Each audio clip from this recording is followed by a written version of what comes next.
तो हेलो दोस्तों, कैसे हो आप सभी। आपका स्वागत है मेरे यूट्यूब चैनल पर एक और नई वीडियो के साथ। अगर दोस्तों आप 4 नवंबर या दोस्तों 11 या 13 नवंबर को आप पेपर देने जा रहे हो एसएससी एमटीएस का, तो आप दोस्तों एक बार इस वीडियो को पूरा देखकर ज़रूर जाएं, जिसमें दोस्तों आपको संपूर्ण रिवीजन मिलेगा। टॉप 100 प्लस आपको इसमें जीके जीएस के एमएसक्यू प्रश्न मिलेंगे। तो दोस्तों आप इस वीडियो को पूरा एंड तक ज़रूर देखना है। तो चलिए दोस्तों इस वीडियो को स्टार्ट करते हैं बिना किसी देरी के। तो दोस्तों आपका पहला प्रश्न है, भावगीत संगीत है वो किस राज्य से संबंधित है। जो दोस्तों आपका भाव लोक संगीत है वो किस राज्य से संबंधित है। तो दोस्तों आपका इसका राइट आंसर हो जाएगा ऑप्शन ए कर्नाटक। अगर दोस्तों आपको यहाँ पर महाराष्ट्र मिलता तो दोस्तों आप कंफ्यूज हो सकते थे। ये दोस्तों आपका भाव लोकगीत है वो कर्नाटक और महाराष्ट्र में सबसे ज़्यादा लोकप्रिय संगीत है। तो चलिए चलते हैं अगले प्रश्न की ओर। आपका अगला प्रश्न है, अंतिम उपाय के ऋणदाता के रूप में कौन कार्य करता है। यानी दोस्तों जो अंतिम ऋणदाता के रूप में कार्य करता है वो कौन है। तो दोस्तों आपका इसका राइट आंसर होगा ऑप्शन सी, भारतीय रिजर्व बैंक। जो दोस्तों आपको पता है शॉर्ट फॉर्म इसकी आरबीआई होती है। अगर आपको इसका राष्ट्रीयकरण पूछा जाए तो वो दोस्तों आपका 1949 को हुआ था। अगर दोस्तों आपसे इसकी स्थापना पूछी जाती है तो वो दोस्तों आपकी 1935 में ये आपको पता होगी।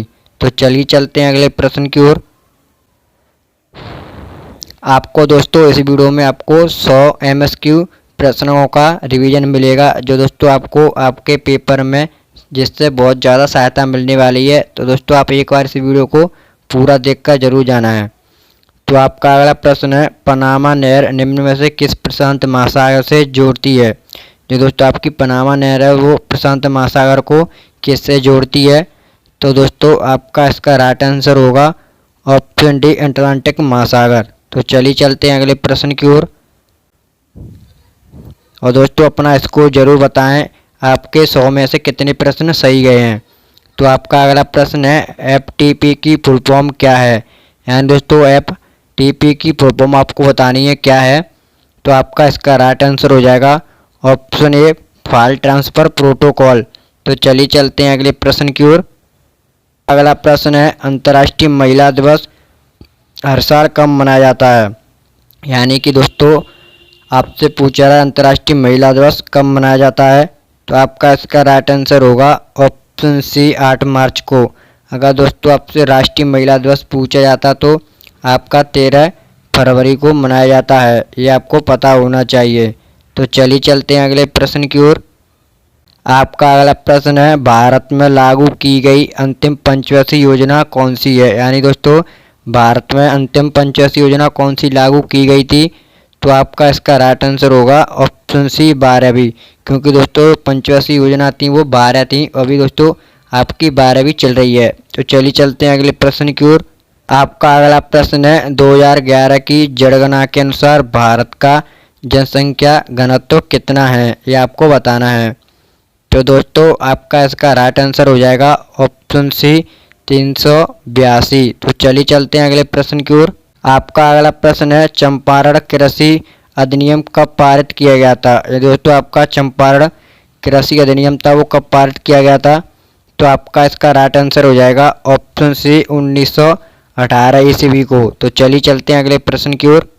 आपका अगला प्रश्न है, इंदिरा सैन्य अभ्यास भारत और किस देश के बीच किया जाता है। जो दोस्तों आपका इंदिरा सैन्य अभ्यास है वो भारत और किस देश के बीच किया जाता है। तो आपका इसका राइट आंसर हो जाएगा ऑप्शन ए, रूस। और दोस्तों आपसे मैं एक प्रश्न पूछना चाहता हूं, जो आपका गरुड़ युद्ध अभ्यास है वो भारत और किस देश के बीच किया जाता है, ये आपको बताना है। तो चलिए चलते हैं अगले प्रश्न की ओर। आपका अगला प्रश्न है, स्टंपिंग शब्द किस खेल से संबंधित है। जो आपका स्टंपिंग शब्द है वो किस खेल से संबंधित है। तो आपका इसका राइट आंसर होगा ऑप्शन बी, क्रिकेट। तो चलिए चलते हैं अगले प्रश्न की ओर। क्योंकि दोस्तों 100 प्लस प्रश्न है आपके, तो इसलिए जल्दी जल्दी करा रहा हूँ मैं, आपका केवल रिवीजन करना है आपको। तो आपका अगला प्रश्न है, द लिविंग माउंटेन नामक किताब किसके द्वारा लिखी गई है। तो दोस्तों आपकी द लिविंग माउंटेन किताब है वो किसके द्वारा लिखी गई है। तो आपका इसका राइट आंसर हो जाएगा दोस्तों ऑप्शन बी अमिताभ घोष। तो चलिए चलते हैं अगले प्रश्न की ओर। आपका अगला प्रश्न है ईडन गार्डन क्रिकेट स्टेडियम किस शहर में स्थित है। जो आपका ईडन गार्डन क्रिकेट स्टेडियम है वो किस शहर में स्थित है। तो आपका इसका राइट आंसर हो जाएगा ऑप्शन बी कोलकाता। तो चलिए चलते हैं अगले प्रश्न की ओर। आपका अगला प्रश्न है लिपुलेख दर्रा किन दो देशों के बीच में है। जो दोस्तों आपका लिपुलेख दर्रा है वो किन दो देशों के बीच में है। तो आपका इसका राइट आंसर हो जाएगा ऑप्शन ए भारत और नेपाल। आपका अगला प्रश्न है विरासत के नियम किसने प्रतिपादित किए। जो दोस्तों आपके विरासत के नियम थे वो किसने प्रतिपादित किए थे। तो आपका इसका राइट आंसर हो जाएगा option B Gregor John Mendel. तो चलिए चलते हैं अगले प्रश्न की ओर। आपका अगला प्रश्न है रंगनाथ मंदिर किस शहर में स्थित है। जो आपका रंगनाथ मंदिर है वो किस शहर में स्थित है। तो आपका इसका राइट आंसर होगा ऑप्शन बी तमिलनाडु। आपका अगला प्रश्न है कौन सा स्थान ब्रह्मा के मंदिर तथा पशुओं के मेले के लिए प्रसिद्ध है। तो दोस्तों आपका इसका राइट आंसर होगा ऑप्शन ए पुष्कर। तो चलिए चलते हैं अगले प्रश्न की ओर। आपका अगला प्रश्न है अमृतसर का स्वर्ण मंदिर है वो उसका निर्माण किसने करवाया था। जो दोस्तों आपका अमृतसर का स्वर्ण मंदिर है उसका निर्माण आपको बताना है किसने करवाया था। तो आपका इसका राइट आंसर हो जाएगा ऑप्शन ए गुरु रामदास। तो चलिए चलते हैं अगले प्रश्न की ओर।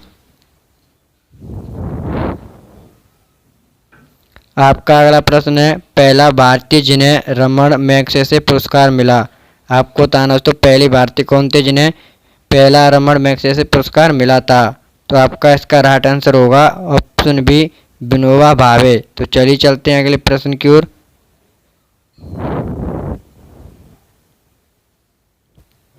आपका अगला प्रश्न है पहला भारतीय जिन्हें यूनेस्को का कलिंगा पुरस्कार मिला था। दोस्तों जो यूनेस्को है उसका कलिंगा पुरस्कार सबसे पहले किसे मिला था। तो आपका राइट आंसर होगा ऑप्शन डी सीवी रमन जो दोस्तों एक वैज्ञानिक थे। तो चलिए चलते हैं अगले प्रश्न की ओर।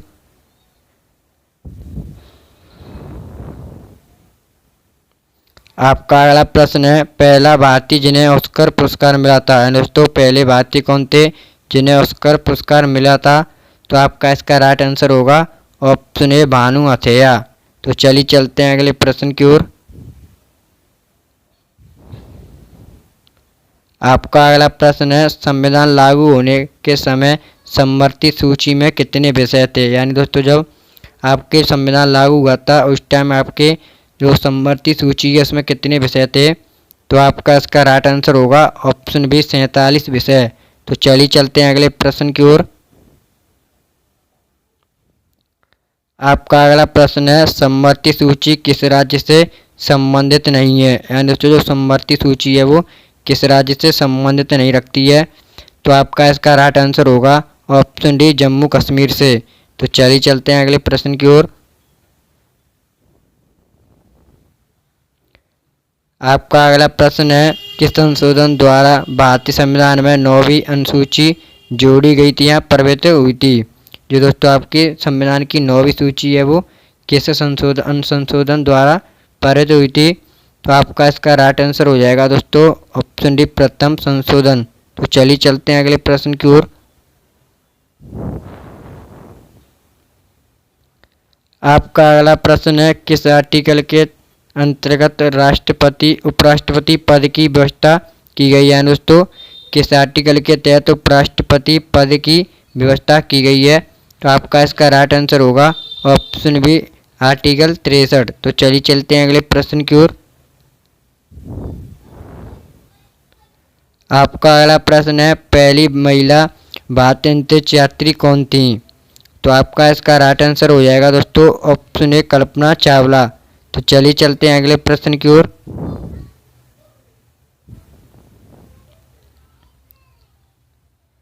आपका अगला प्रश्न है पहला भारतीय जिन्हें मिस वर्ल्ड का खिताब मिला। तो दोस्तों आपका इसका राइट आंसर हो जाएगा ऑप्शन बी रीता फारिया। तो चलिए चलते हैं अगले प्रश्न की ओर।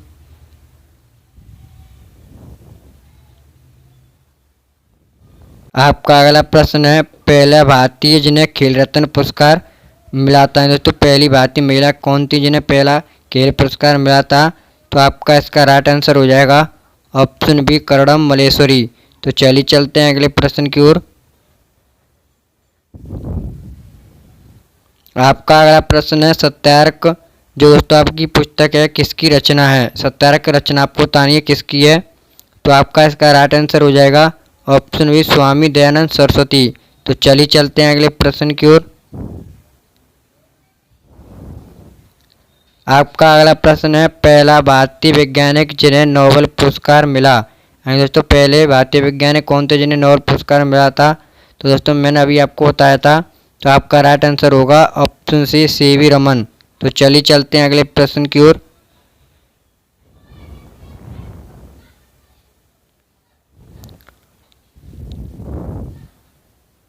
आपका अगला प्रश्न है संविधान की द्वितीय अनुसूची का संबंध किससे है? तो दोस्तों आपका इसका राइट आंसर होगा ऑप्शन बी महत्वपूर्ण पद और अधिकारियों के लिए वेतन भत्ते। तो चलिए चलते हैं अगले प्रश्न की ओर। आपका अगला प्रश्न है किस अनुसूची में 22 भाषाओं को मान्यता दी गई है? तो आपका इसका राइट आंसर हो जाएगा ऑप्शन सी 8वीं अनुसूची। तो चलिए चलते हैं अगले प्रश्न की ओर। आपका अगला प्रश्न है दल बदल के आधार पर निर्वाचित सदस्यों की अयोग्यता संबंधी विवरण किस अनुसूची में है? तो दोस्तों आपका इसका राइट आंसर होगा ऑप्शन डी 10वीं अनुसूची। तो चलिए चलते हैं अगले प्रश्न की ओर।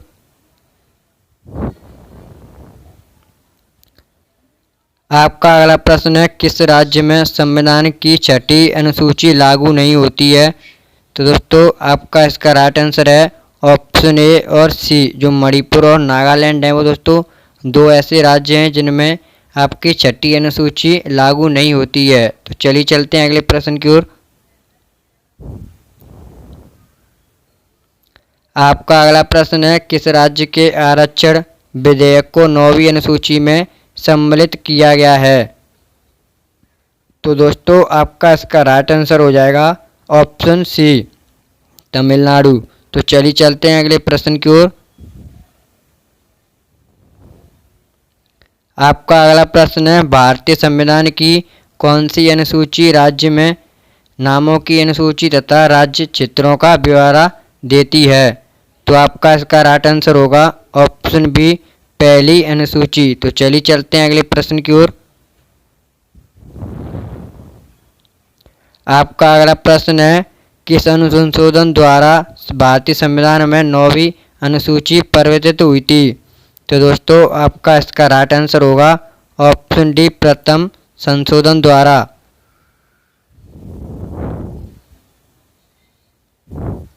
तो आपका अगला प्रश्न है वित्तीय आपात की घोषणा किस आर्टिकल के अंतर्गत होती है? तो दोस्तों आपका इसका राइट आंसर हो जाएगा ऑप्शन सी आर्टिकल 360। तो चलिए चलते हैं अगले प्रश्न की ओर।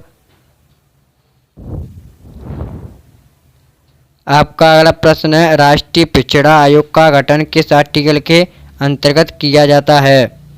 तो आपका इसका राइट आंसर है ऑप्शन ए आर्टिकल 340। तो चलिए चलते हैं अगले प्रश्न की ओर।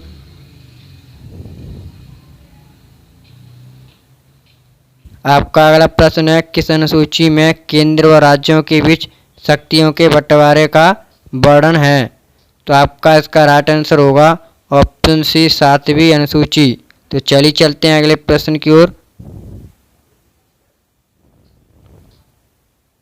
आपका अगला प्रश्न है समवर्ती सूची किस राज्य से संबंधित नहीं है? तो आपका इसका राइट आंसर हो जाएगा ऑप्शन डी जम्मू कश्मीर से। तो चलिए चलते हैं अगले प्रश्न की ओर।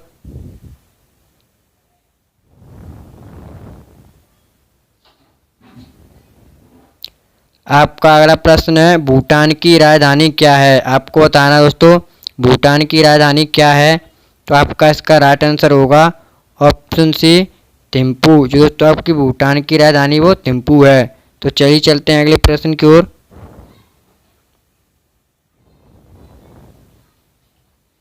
आपका अगला प्रश्न है नाथुला दर्रा किस राज्य में स्थित है?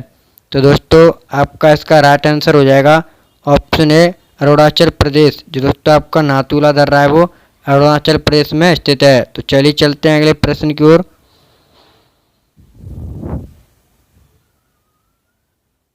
आपका अगला प्रश्न है राजेश्वर मंदिर किस स्थान पर स्थित है। जो दोस्तों आपका राजेश्वर मंदिर है वो किस स्थान पर स्थित है। तो आपका इसका राइट आंसर होगा ऑप्शन ए तंजौर। तो चलिए चलते हैं अगले प्रश्न की ओर।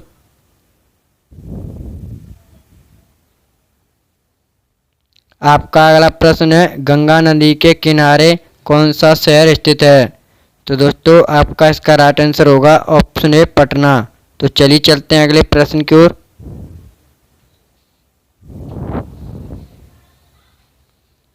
आपका अगला प्रश्न है भारत की सबसे बड़ी मीठे पानी की झील कौन सी है। तो दोस्तों आपका इसका राइट आंसर हो जाएगा ऑप्शन ए बुलर झील। तो चलिए चलते हैं अगले प्रश्न की ओर। आपका अगला प्रश्न है पहला राजीव गांधी खेल रत्न पुरस्कार किसे मिला था। तो आपका इसका राइट आंसर होगा दोस्तों ऑप्शन बी विश्वनाथन आनंद। तो चलिए चलते हैं अगले प्रश्न की ओर।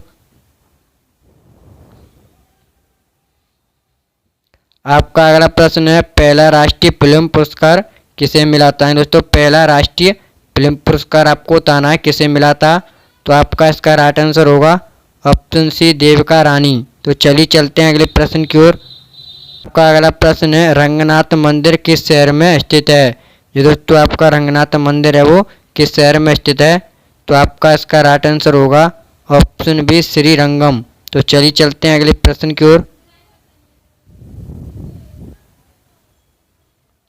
आपका अगला प्रश्न है एपीजे अब्दुल कलाम की आत्मकथा कौन सी है। जो दोस्तों आपकी एपीजे अब्दुल कलाम की आत्मकथा है आपको बताना है कौन सी है। तो आपका इसका राइट आंसर होगा option B wings of fire. तो चलिए चलते हैं अगले प्रश्न की ओर। का अगला प्रश्न है द सरपेट एंड द रोप उपन्यास के लेखक कौन है। तो आपका इसका राइट आंसर हो जाएगा ऑप्शन बी अरुंधति रॉय। आपका अगला प्रश्न है Salaar hydro electric power plant किस नदी पर स्थित है। तो दोस्तों आपका इसका राइट आंसर होगा ऑप्शन बी चेनाब। जो दोस्तों आपकी चेनाब नदी है इस पर Salaar hydro electric power plant स्थित है। तो चल आपका अगला प्रश्न है किस स्थान पर स्वामी विवेकानंद का स्मारक स्थित है। तो आपका इसका राइट आंसर होगा ऑप्शन डी कन्याकुमारी। तो चलिए चलते हैं अगले प्रश्न की ओर।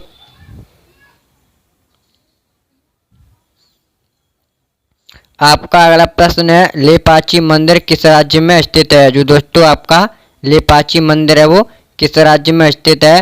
तो आपका इसका राइट आंसर होगा ऑप्शन सी आंध्र प्रदेश। तो चलिए चलते हैं अगले प्रश्न की ओर। आपका अगला प्रश्न है कैल्सीटेराइट किस धातु का अयस्क है। तो आपका इसका राइट आंसर हो जाएगा ऑप्शन ए टिन। तो चलिए चलते हैं अगले प्रश्न की ओर।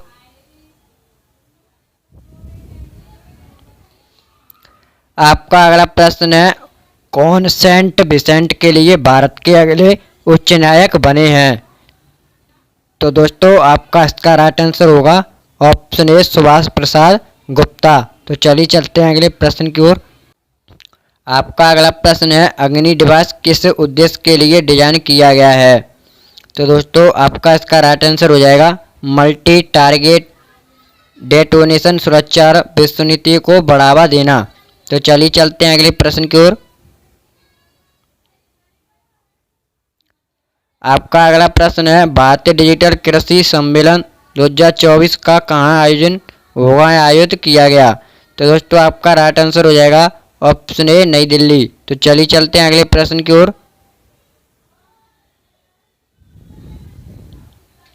आपका अगला प्रश्न है मोहम्मद सिराज को किस राज्य में डीएसपी नियुक्त किया गया है। आपको बताना है दोस्तों मोहम्मद सिराज आपको पता होगा इंडियन के फास्ट आर्म बॉलर हैं। तो दोस्तों उन्हें किस राज्य की सरकार ने डीजीपी नियुक्त किया है। तो दोस्तों आपका इसका राइट आंसर होगा ऑप्शन सी तेलंगाना। तो चलिए चलते हैं अगले प्रश्न की ओर। आपका अगला प्रश्न है मिल्टन को हाल ही में समाचारों में देखा गया था वो क्या कौन थे या क्या था। तो दोस्तों आपका इसका राइट आंसर होगा ऑप्शन बी, एक हरिकेन। तो चलिए चलते हैं अगले प्रश्न की ओर। आपका अगला प्रश्न है, भारत की ग्लोबल हंगर इंडेक्स 2024 में रैंकिंग क्या है? यानी दोस्तों भूख से कितने लोग हमारे भारत में जिनकी मृत्यु हो रही है, भूखे ले रहे हैं लोग, इसमें दोस्तों हमारे भारत की स्थिति क्या है? तो आपका इसका राइट आंसर है ऑप्शन सी, 105। तो चलिए चलते हैं अगले प्रश्न की ओर। आपका अगला प्रश्न है, किस संगठन को 2024 का नोबेल पुरस्कार दिया गया है? ये आपको बताना है। तो आपका इसका राइट आंसर है ऑप्शन ए, निहोन इंदा कांगो। तो चलिए चलते हैं अगले प्रश्न की ओर। आपका अगला प्रश्न है, निम्न में से किस शहर में अंतर्राष्ट्रीय दूरसंचार संघ विश्व संचार मानवीकरण सभा का उद्घाटन किया जाएगा? तो आपका इसका राइट आंसर होगा दोस्तों ऑप्शन बी, नई दिल्ली। तो चलिए चलते हैं अगले प्रश्न की ओर।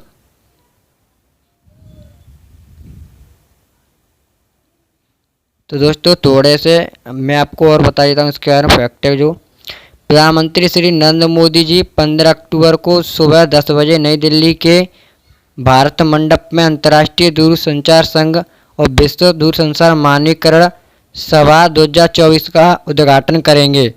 तो दोस्तों आप इतने ही इसे रहने दीजिएगा, क्योंकि दोस्तों केवल आपको रिवीजन करना है। आपका अगला प्रश्न है, हवा महल का निर्माण किसने करवाया था? जो दोस्तों हवा महल है आपका जयपुर में, उसका निर्माण किसने करवाया था? तो आपका इसका राइट आंसर है ऑप्शन बी, महाराजा सवाई प्रताप सिंह। तो आपका अगला प्रश्न है, महान साहित्यिक रचना मेघदूत के रचयिता कौन है? तो दोस्तों आपका इसका राइट आंसर है ऑप्शन ए, कालिदास। तो चलिए चलते हैं अगले प्रश्न की ओर।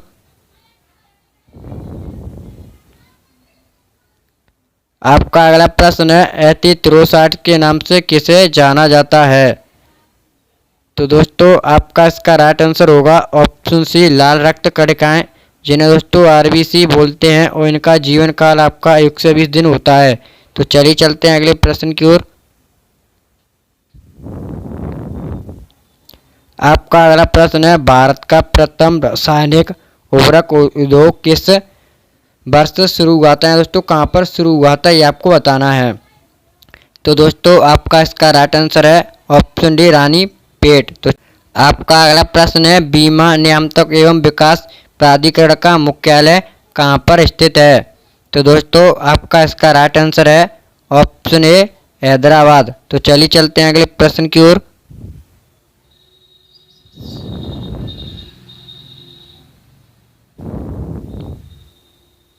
आपका अगला प्रश्न है, टोडा जनजाति कहाँ पाई जाती है?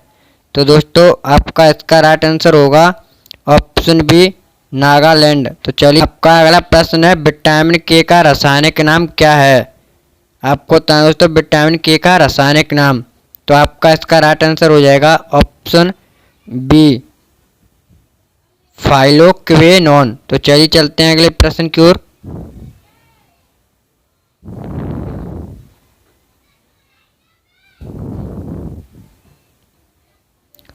आपका अगला प्रश्न है, नॉर्मन बोरलॉग पुरस्कार का संबंध किससे है? जो दोस्तों आपका नॉर्मन बोरलॉग पुरस्कार है उसका संबंध किससे है? तो आपका इसका राइट आंसर हो जाएगा ऑप्शन ए, कृषि। तो चलिए चलते हैं अगले प्रश्न की ओर।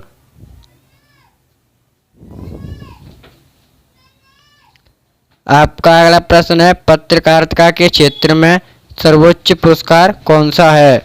तो दोस्तों आपका इसका राइट आंसर होगा ऑप्शन बी, पुलित्जर पुरस्कार। तो चलिए चलते हैं अगले प्रश्न की ओर।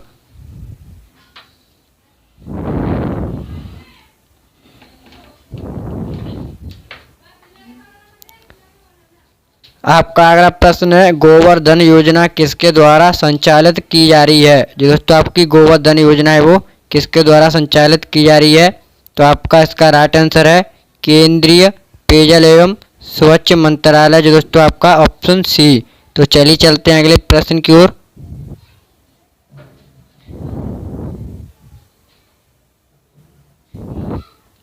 आपका अगला प्रश्न है, कौन सा अधिकार सर्वोच्च न्यायालय को प्राप्त है? तो आपका इसका राइट आंसर है ऑप्शन डी, ये सभी। जो दोस्तों आपके राजनीतिक, पुनरीक्षक और न्यायिक और कानूनी, ये दोस्तों तीनों सर्वोच्च न्यायालय को अधिकार हैं वो प्राप्त हैं। तो चलिए चलते हैं अगले प्रश्न की ओर। आपका अगला प्रश्न है, भारत ने शून्य उत्सर्जन का लक्ष्य कब तक हासिल करने की घोषणा की है? तो आपका इसका राइट आंसर होगा ऑप्शन डी, 2070। आपका अगला प्रश्न है आपका अगला प्रश्न है, वह प्रथम भारतीय कौन था जो ब्रिटिश संसद का सदस्य बना? तो दोस्तों आपका इसका राइट आंसर है ऑप्शन बी, दादाभाई नौरोजी, जिन्हें ओल्ड मैन के नाम से जाना जाता है। तो चलिए चलते हैं अगले प्रश्न की ओर।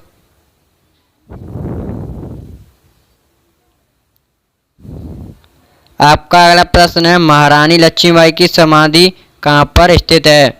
तो आपका इसका राइट आंसर होगा दोस्तों ऑप्शन डी, ग्वालियर। तो चलिए चलते हैं अगले प्रश्न की ओर।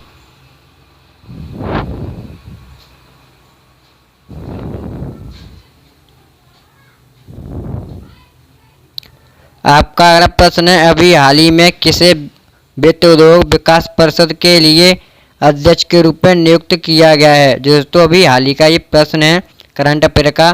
तो आपका इसका राइट आंसर होगा ऑप्शन ए। आपका इसका राइट आंसर है ऑप्शन ए, रमेश रेवेंकर। तो चलिए चलते हैं अगले प्रश्न की ओर।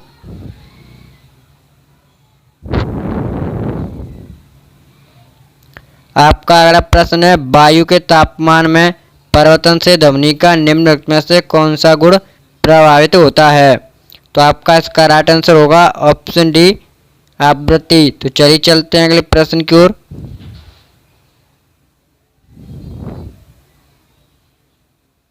आपका अगला प्रश्न है, विश्व का सबसे बड़ा कॉफी उत्पादक देश कौन सा है? तो दोस्तों आपका इसका राइट आंसर होगा ऑप्शन ए, ब्राज़ील। अगर दोस्तों आपके भारत में राज्य की बात की जाए तो वो दोस्तों आपका कर्नाटक है। तो चलिए चलते हैं अगले प्रश्न की ओर।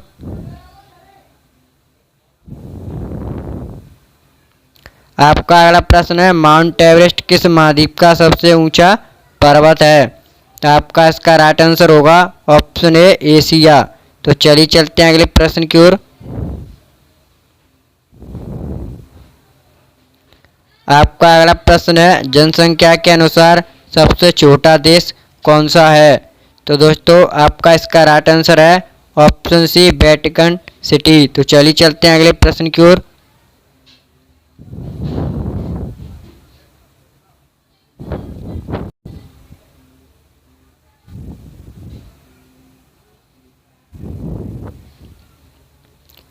आपका अगला प्रश्न है, अमूर नदी किन दो देशों के बीच की सीमा है? तो दोस्तों आपका इसका राइट आंसर होगा ऑप्शन ए, चीन और रूस। तो चलिए चलते हैं अगले प्रश्न की ओर। आपका अगला प्रश्न है, K2 पर्वत चोटी की ऊंचाई कितनी है? तो आपका इसका राइट आंसर है ऑप्शन बी, 8611 मीटर। तो चलिए चलते हैं अगले प्रश्न की ओर।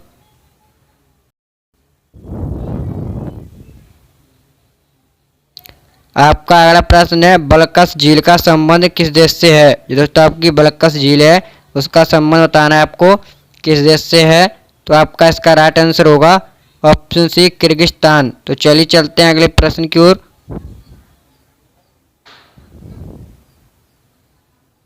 आपका अगला प्रश्न है, आदम खान का मकबरा किस शहर में स्थित है? जो दोस्तों आपका आदम खान है उसका आपको मकबरा बताना है किस शहर में स्थित है। तो आपका राइट आंसर होगा ऑप्शन डी, दिल्ली। तो चलिए चलते हैं अगले प्रश्न की ओर।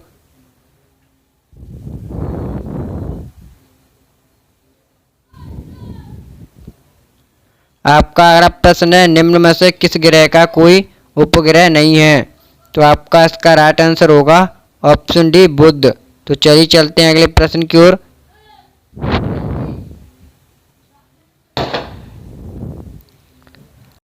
आपका शांतिवन किसका समाधि स्थल है? जो दोस्तों आपको बताना शांतिवन है वो किसका समाधि स्थल है। तो आपका इसका राइट आंसर होगा ऑप्शन बी, पंडित जवाहरलाल नेहरू। तो चलिए चलते हैं अगले प्रश्न की ओर।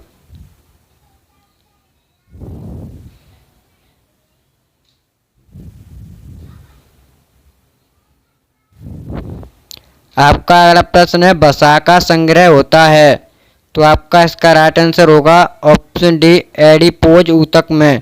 तो चलिए चलते हैं अगले प्रश्न की ओर। आपका अगला प्रश्न है नॉट अगेंस्ट द फ्यूज किसकी किताब है? तो दोस्तों आपका इसका राइट आंसर हो जाएगा ऑप्शन बी अरुंधति रॉय। तो चलिए चलते हैं अगले प्रश्न की ओर।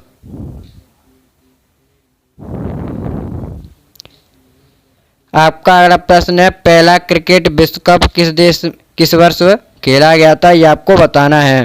तो आपका इसका राइट आंसर होगा ऑप्शन सी 1983 ईस्वी में, जो दोस्तों आपका इंडिया या दोस्तों आप भारत बोल सकते हो वर्सेस वेस्ट इंडीज के बीच हुआ था, जो भारत ने जीता था अपना पहला विश्व कप। तो चलिए चलते हैं अगले प्रश्न की ओर।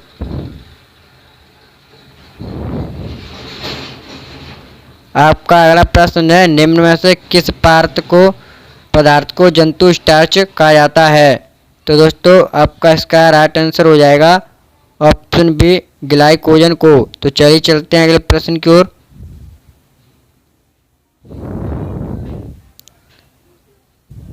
आपका अगला प्रश्न है किस लेखक ने गुनाहों का देवता जो दोस्तों रचना है वो लिखी है? तो आपका इसका राइट आंसर होगा ऑप्शन बी। आपका इसका दोस्तों राइट आंसर है ऑप्शन ए धर्मवीर भारती। तो दोस्तों आज की वीडियो हमारी यहीं पर समाप्त होती है। अगर आपको वीडियो अच्छी लगी हो तो वीडियो को लाइक और वीडियो को शेयर भी कर देना है और चैनल को सब्सक्राइब कर देना है। तो दोस्तों ये केवल आपके लिए एक रिवीजन क्लास थी जो दोस्तों आज पर हमारी यहीं समाप्त होती है। तो चलिए मिलते हैं अगली वीडियो में। जय हिंद जय भारत।